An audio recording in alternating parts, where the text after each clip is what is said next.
Of Catherine Kelly. During the early 1900s, the United States was undergoing a rapid current of social and political changes, from Prohibition to the Great Depression. What occurred in response to those turbulent times is a wave of crime. Gangsters and racketeers made a profit off of illegal activities. There are many fascinating stories of the gangster era, but the one I'm going to be sharing with you today is of George R. Kelly, or more famously known as Machine Gun Kelly, a gangster known for bootlegging, bank robbing, and kidnapping of Oklahoma oil tycoon Charles F. Urschel on July 22, 1933. Now, most people think that George was a bloodthirsty killer, but rather it was his wife, Catherine Kelly, that created this false image. Born Cleo May Brooks in Sausalito, Mississippi, Catherine Kelly is suspected of orchestrating the Urschel kidnap and ransom. In addition, with being known as the Lady Macbeth of the underworld, FBI Director J. Edgar Hoover reportedly called Catherine the human tigress.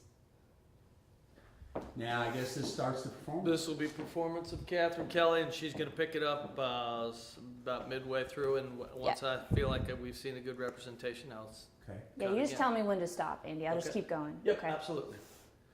Okay. Roll. Performance of Catherine Kelly. It was 1928.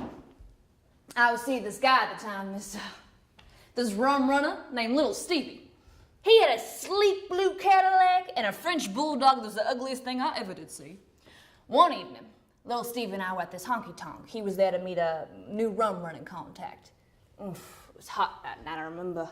Cigarette smoke hugged the writhing bodies in the room. The drinkers packed in like sardines. The band was in full swing. The crowd flapped and jazzed. The drinks poured heavily with no intention of stopping. Suddenly, from across the room, I saw this stranger roll in. He was a tall glass of water, broad in the chest with brooding blue eyes. He made his way through the crowd and then lingered at the bar. There was a certain magnetism about him, a cowboy in a white fedora. He spoke tough, but I could tell he was a softy.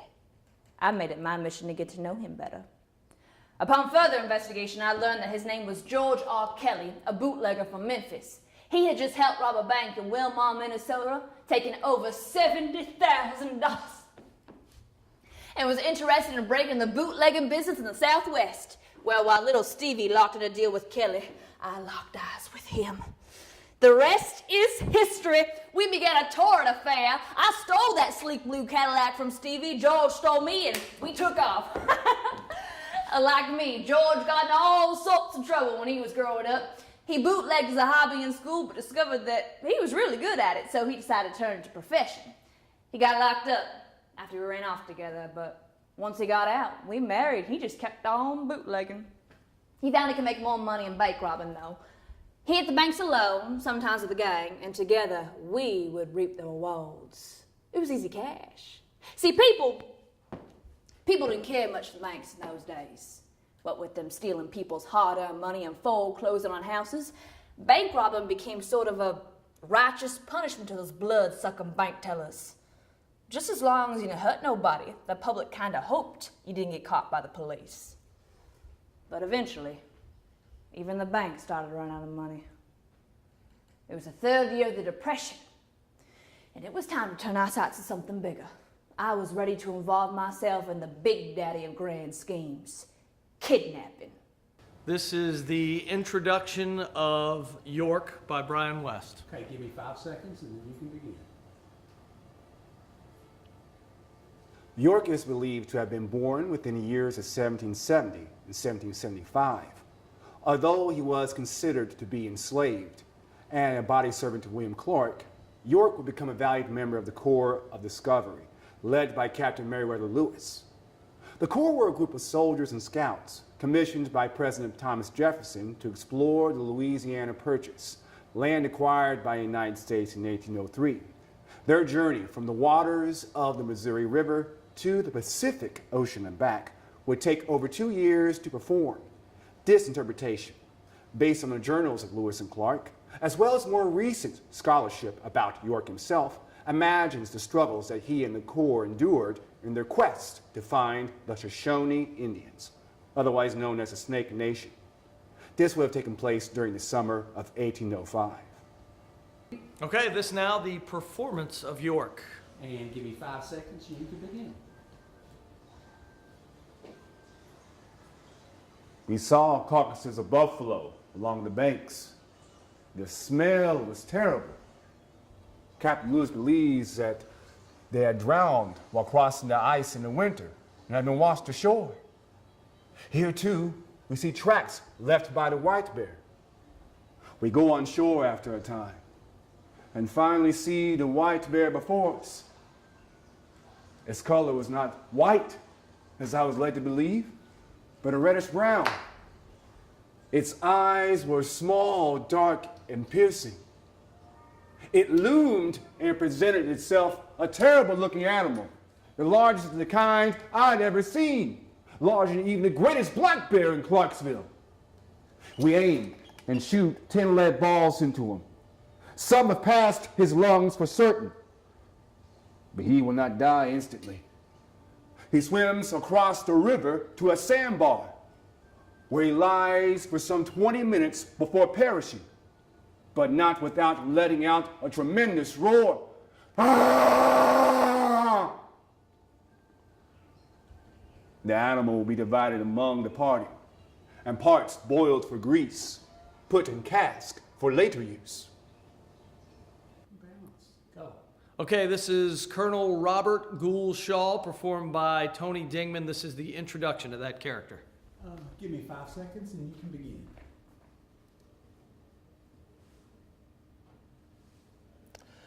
Welcome to the Fraser. My name is Tony Dingman. I am an historic interpreter, a teaching artist here at the Fraser. And what I'm about to portray for you is Colonel Robert Gould Shaw. He's most well known as the white officer in charge of the 54th Massachusetts Regiment. The 54th Massachusetts is one of the very first volunteer black regiments formed by the Union during the Civil War. Now, they are most well known for one very particular battle. That was the battle at Fort Wagner, or Battery Wagner. Basically, it was on a little island called Morris Island, just outside of Charleston Harbor, South Carolina. The idea was, perhaps we get Fort Wagner, then we could get Sumter, then we could get Charleston. It did not work that way. In fact, it was kind of a defeat for the Union. But the reason it's so well known is because prior to this, most people believed the black soldier would be cowardly, throw down their weapons, leave the field. Well, at this particular battle, the 54th Massachusetts led the charge on Fort Wagner. What you're about to hear are excerpts from letters written by Colonel Robert Gould Shaw to his family and friends. The performance of Colonel Robert Gould Shaw. 5 seconds.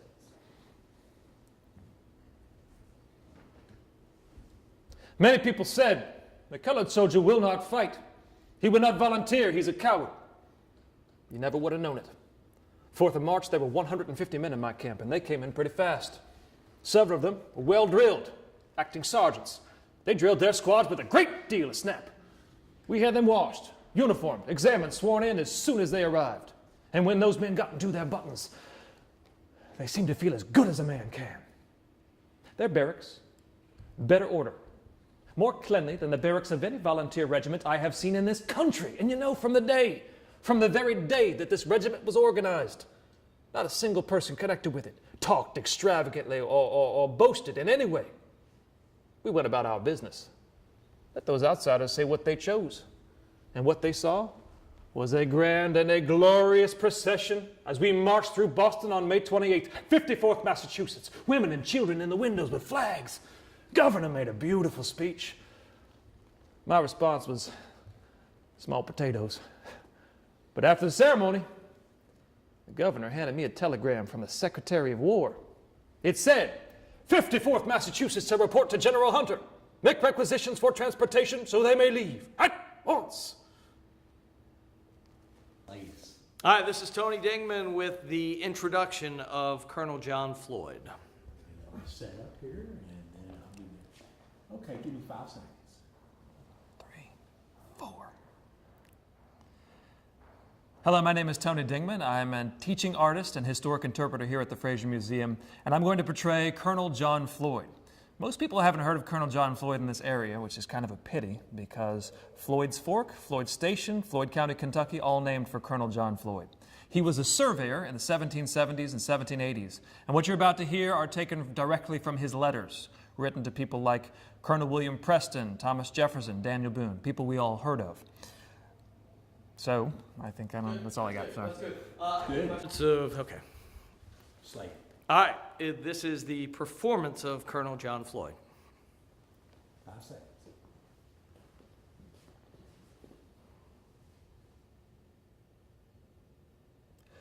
I have this minute returned from a little excursion against the enemy. My party, 27 in number, are dispersed and cut to pieces.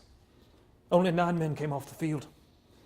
Captain Sturgis mortally wounded, Mr. Ravenscroft taken prisoner by the side of me. Another small party was ambushed near the same place not 2 days ago. Now I demand satisfaction. I need 100 men. That number with what I can raise, that will do. I begin to be greatly discouraged on account of our defenseless situation. The Indians constantly pecking at us. And in a few short weeks, the small number of inhabitants here will be invaded on all sides by them. Nothing has hitherto prevented this except they expect some major campaign against them. The only reason we're still here, because we've lost all of our horses. And the Ohio River only runs one way. The Indians began their hostilities early this year. From a number of horses that they have stolen, it's clear they're trying to keep us from removing till some major campaign can be levied against us. The fort at the falls, now that is made sufficient to withstand an attack with light cannon. But those people who will risk their lives there cannot possibly hope to defend it against any army from Detroit, which we are constantly threatened with. We have no public ammunition, 500 pounds of powder, lead in proportion. But that's all up at the falls with Major Slaughter. I expect to furnish General George Rogers Clark my proportion of militia. Our total strength at this moment, 370 men, who according to my very best calculations have over 850 helpless women and children to care for, indigent widows, orphans, bereaved of their husbands, bereaved of their fathers by savages, and left here amongst strangers without even the common necessaries of life. All right, this is the introduction to the performance of Bootleg King by Brian West. Give me 5 seconds, Brian.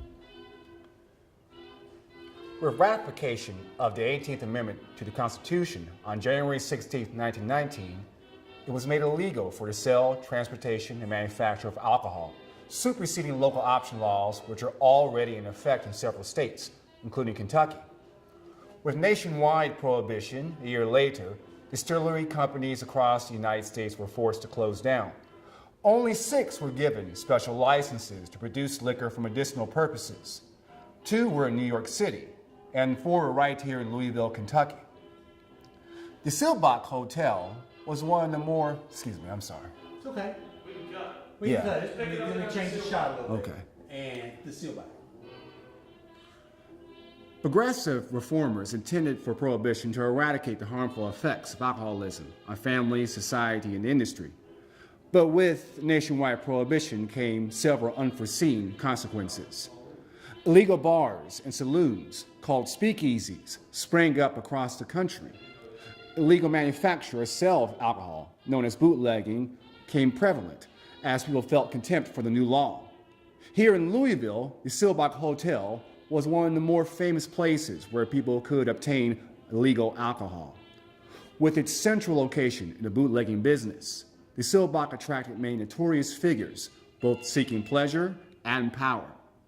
This interpretation, based on claims about the Silbach during the 1920s, as well as Okay, go with this interpretation. this interpretation, based on claims about Silbach during the 1920s, as well as, excuse me, It's okay. this interpretation, based on claims about the Silbach during the 1920s, as well as a history about whiskey itself, talks about the stories of one of those notorious figures that frequented the Silbach during the 1920s.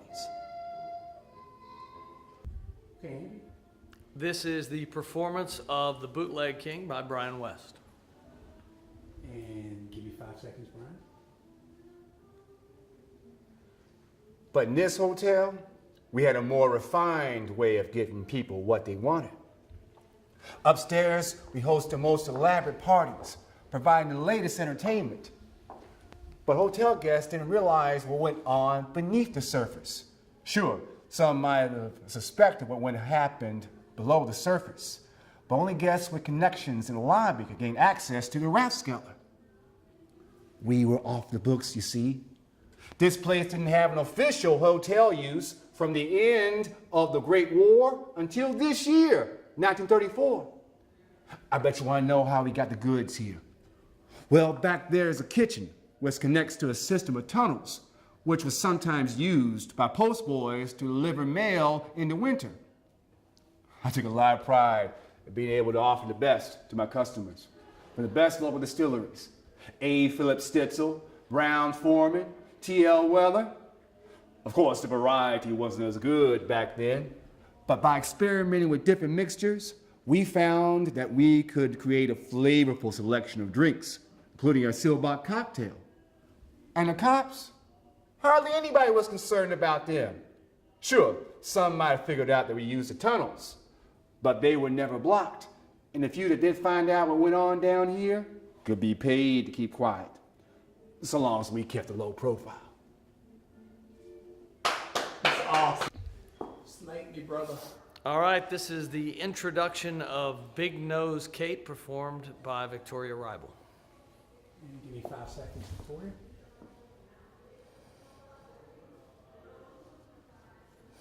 The gunfight at the OK Corral. Let me start over. And 5 seconds. The gunfight at the OK Corral stands as one of the legendary events in the history of the American West. For this interpretation, we have chosen to explore the story of Wyatt, Virgil, and Morgan Earp and their friend Doc Holliday through a different perspective, a female perspective. Doc Holliday's longtime companion, Kate Elder, born Mary Catherine Haronay of Hungary, nicknamed Big Nose Kate, was watching the shootout from a window of a building nearby.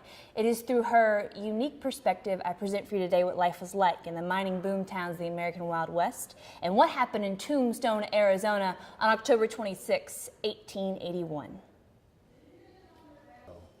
This now the performance of Big Nose Kate. Give me 5 seconds.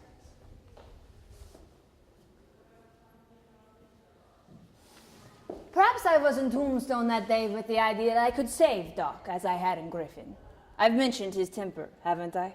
Well, he lost a card game against a cheater, and the result was a knife in the man's ribs.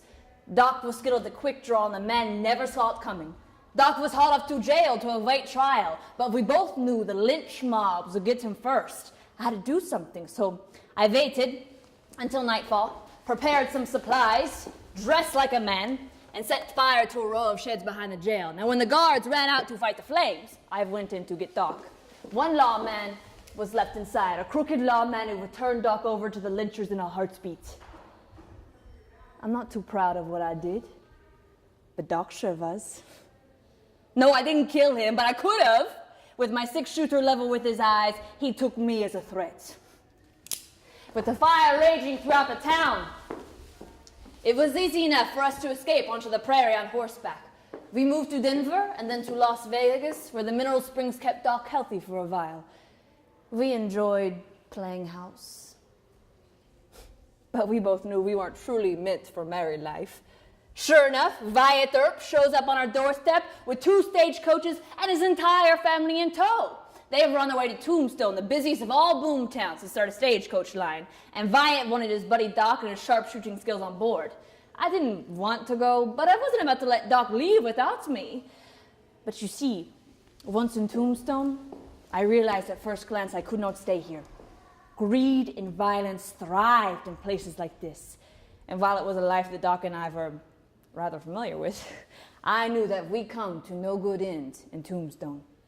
I made up my mind to immediately purchase a hotel I'd seen on the way in Globe, Arizona. I really thought Doc would come with me. But his love for Wyatt was strong. He couldn't turn down a fight. He and I were both too stubborn to admit that we needed each other. This time, I left him. I bought and fixed up the hotel, and business was good. But I missed Doc horribly. I visited him one time, big mistake. I guess my leaving had hurt Doc more than I knew, because when I ran into him, he was drunk, and very angry. We fought fiercely, and he kicked me out of his room. And I, hurt and angry myself, allowed the crooked sheriff of Tombstone, Johnny Behan, to get me good and drunk. He talked me into signing a complaint against Doc for his cruelty. Turns out it wasn't a complaint, but a statement of evidence, indicting Doc for robbery of the Vincent Stagecoach, which Behan had been trying to pin on him. Doc was arrested on the strength of my signature, and I had to spend a humiliating day in court to get him free. We parted badly, as you can imagine, and I figured that was it for us. But you can't predict Doc Holliday. One day he just showed up, out of the blue, full of his Georgian charm and smiles, and oof, I just couldn't resist him.